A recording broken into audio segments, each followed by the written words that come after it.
Halo semuanya, perkenalkan saya Fariska Amelia Pratiwi dari Kampus UPN Veteran Jawa Timur dengan NPM 250-120-10-406.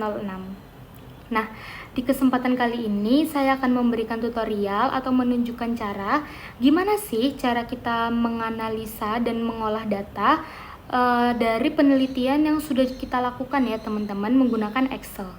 Nah, di sini saya mengambil contoh dari kuesioner yang sudah saya sebarkan. Teman-teman, kita langsung aja ya. Di sini saya akan menjelaskan secara langsung gimana sih cara kita menganalisa data-data yang sudah kita dapat menggunakan regresi linear sederhana dengan Excel. Nah, seperti yang sudah saya sampaikan tadi, saya mengambil contoh dari kuesioner yang sudah saya sebarkan dengan judul Pengaruh Jeda Waktu Antar Mata Kuliah Terhadap Uang Saku Mahasiswa. Seperti yang sudah teman-teman lihat, di sini saya sudah menentukan variabel X-nya atau independennya yaitu lama jeda kosong. Lalu untuk variabel terikatnya atau variabel Y-nya yaitu pengaruh terhadap uang saku. Oke, next. Di sini analisis yang saya gunakan adalah regresi linear sederhana untuk menguji ada nggak sih pengaruh jeda waktu antar mata kuliah terhadap uang saku mahasiswa. Dan ini menghasilkan hipotesis H0, tidak ada pengaruh jeda waktu antar mata kuliah terhadap uang saku mahasiswa, dan H1 ada pengaruh jeda waktu antar mata kuliah terhadap uang saku mahasiswa. Untuk teknik pengambilan datanya, saya membagikan kuesioner ya teman-teman kepada mahasiswa aktif yang ada di Surabaya dengan jumlah 35 responden. Dan pertanyaan yang saya tanyakan adalah 3 pertanyaan ini. Lalu ini adalah hasil datanya. Dan selanjutnya ada di jenis data. Penelitian ini menggunakan jenis data kualitatif dengan skala pengukuran ordinal. Jadi, untuk data durasi dan besar pengaruh itu diubah ke dalam bentuk tingkatan atau skala ordinal melalui proses pengkodean untuk memudahkan analisis. Nah, yang seperti teman-teman lihat, di sini pertanyaan saya ada opsi yang saya tidak menggunakan angka. Nah, untuk memudahkan analisis, saya rubah ke angka dengan proses pengkodean. Langsung aja seperti contohnya yaitu variabel X ini di mana jika tidak ada jeda waktu antar mata kuliah, maka dikodekan dengan angka 0. Lalu yang kurang dari 1 jam dikodekan dengan angka 1, begitu pula selanjutnya. Lalu untuk variabel Y, di sini tidak berpengaruh saya kodekan dengan angka 1, sedikit berpengaruh saya kodekan dengan angka 2, dan sangat berpengaruh saya kodekan dengan angka 3.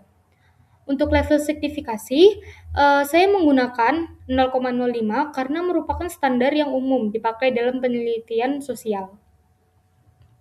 Oke, saya akan menunjukkan cara mengolah datanya di Excel ya teman-teman. Di sini kalian bisa lihat di pojok kanan atas di bagian data ya teman-teman, itu ada tulisan data analisis. Nah, tapi teman-teman buat yang belum pernah menggunakan data analisis, biasanya di kanan atas itu belum terdapat data analisis gini ya teman-teman. Jadi gimana cara mengaktifkannya? Caranya kita pergi ke file dulu, lalu klik option, lalu kita ke add-ins, dan langsung saja go. Nah, di sini kalian harus mencentang 2 ini ya teman-teman. Oke, di sini akan langsung muncul data analisis. Langsung aja kita pencet. Nah, di sini karena kita menggunakan regresi, jadi kita mencari regression. Ini dia.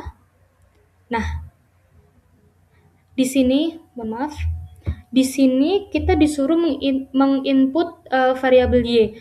Seperti yang kalian lihat, kita sudah punya variabel Y, jadi kita tinggal masukkan saja dari sini sampai yang terakhir ya teman-teman. Oke. Lalu jangan lupa kita menginput variabel X juga.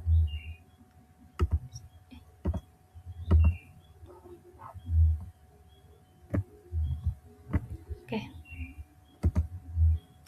Nah, kalian di sini juga harus mencentang confidence level. Lalu kalian diberi pilihan ingin outputnya ditaruh di halaman yang sama dengan data yang kalian punya atau kalian ingin membuat halaman baru. Ingin lebih rapi dan tertata, saya lebih memilih halaman baru ya teman-teman. Lalu di bagian residual, kalian bisa mencentang ini standar decide residual, lalu residual plots, dan juga line fit plots. Dan untuk normal probability-nya juga dicentang ya, teman-teman. Nah, di sini langsung aja datanya keluar, kalian tinggal rapi-rapikan aja ya, teman-teman.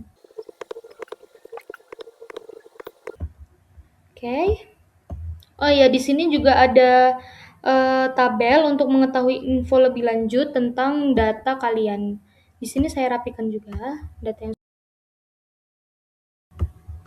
Kita langsung saja masuk ke hasil interpretasi datanya.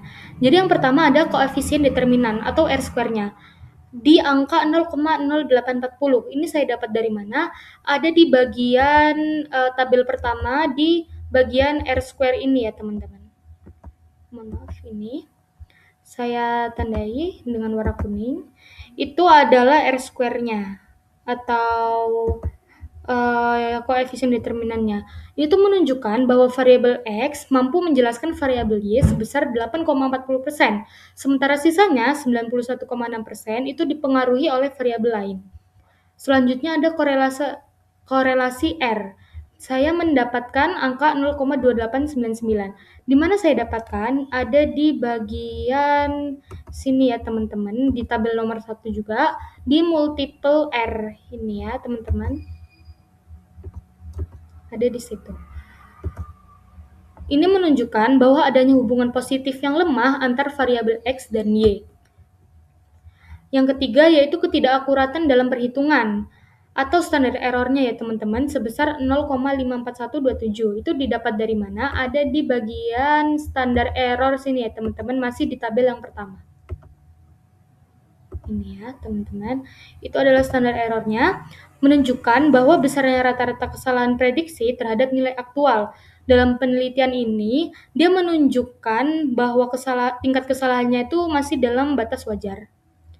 Selanjutnya, kita langsung ke perhitungan koefisien dan persamaan regresi. Yang pertama, persamaan regresi. Di sini ada rumus yaitu Y sama dengan A plus BX, di mana Y sama dengan 2,0921. Itu didapat dari mana? Ada di bagian di tabel ketiga.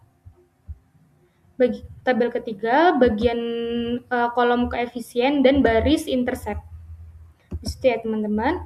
Ini tuh menunjukkan ketika durasi jeda dianggap 0 atau X sama dengan 0, maka pengaruhnya terhadap pengeluaran uang saku berada di kategori sedikit berpengaruh.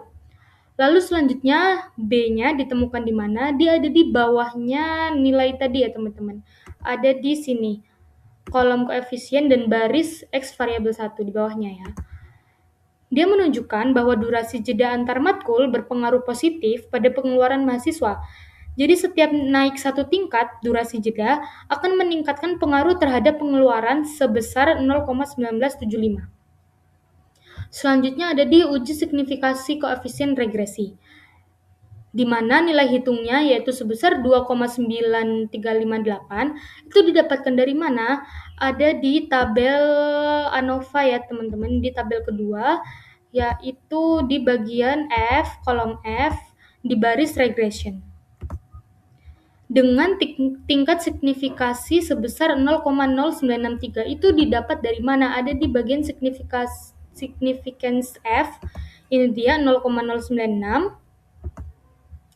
Dia lebih besar daripada alfa atau 0,05, sehingga kita otomatis menerima H0 dan menolak H1, yaitu tidak ada pengaruh signifikan jeda waktu antar mata kuliah terhadap uang saku mahasiswa.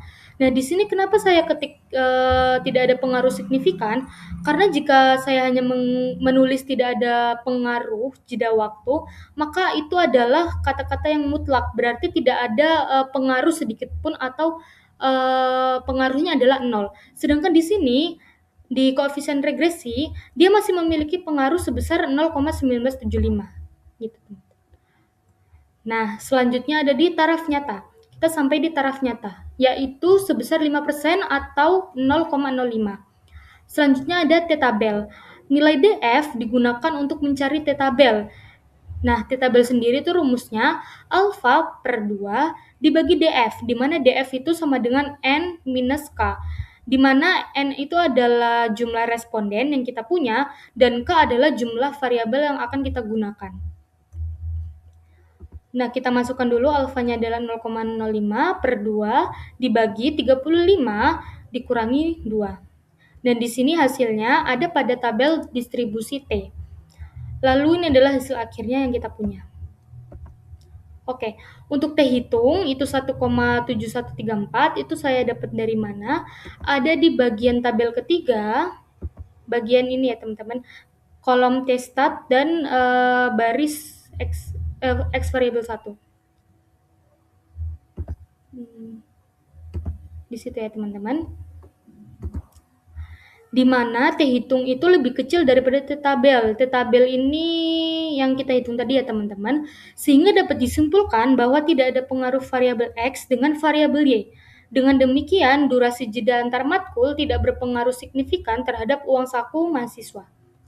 Selanjutnya, di interval, pada perhitungan yang sudah kita dapat, confidence intervalnya adalah sebesar 95%, di mana pada batas bawah diperoleh nilai sebesar minus 0,0373, di mana itu didapat ada di bagian tabel nomor 3, lalu di kolom lower 95% dan baris X variabel yang bawah ya teman-teman. Oke, itu. Dan diperoleh batas atas 0,4325. Itu ada di sebelahnya, di kolom di baris bawah juga. Gitu ya, teman-teman. Maka interval pada pengaruh jeda waktu antar mata kuliah terhadap uang saku atau pengeluaran mahasiswa berada pada kisaran minus 0,0373 hingga 0,4325. Oke teman-teman, kita sampai di kesimpulannya. Dari analisis yang sudah dilakukan menggunakan regresi linear sederhana, kita dapat simpulkan bahwa yang pertama, koefisien determinan atau R-square-nya itu sebesar 0,840. Dia itu menunjukkan bahwa kemampuan variabel X dalam mempengaruhi variabel Y itu sebesar 8,40%. Sisanya itu dipengaruhi oleh variabel lainnya. Lalu yang kedua ada di nilai signifikan F, di mana nilai signifikannya yaitu 2,9358 lebih besar daripada alfa, sehingga kita menerima H0 dan otomatis menolak H1, yaitu tidak ada pengaruh signifikan jeda waktu antar mata kuliah terhadap uang saku mahasiswa. Dan yang terakhir, nilai T hitung, di mana nilai T hitung ini lebih kecil daripada T tabel, sehingga bisa disimpulkan bahwa tidak ada pengaruh variabel X dengan variabel Y. Oke teman-teman, demikian penjelasan dari saya. Saya harap video ini dapat membantu kalian untuk menganalisa dan mengolah data menggunakan Excel. Mohon maaf apabila terdapat kekurangan dan kesalahan kata. Terima kasih sudah menyimak video ini. Sampai jumpa. Bye-bye.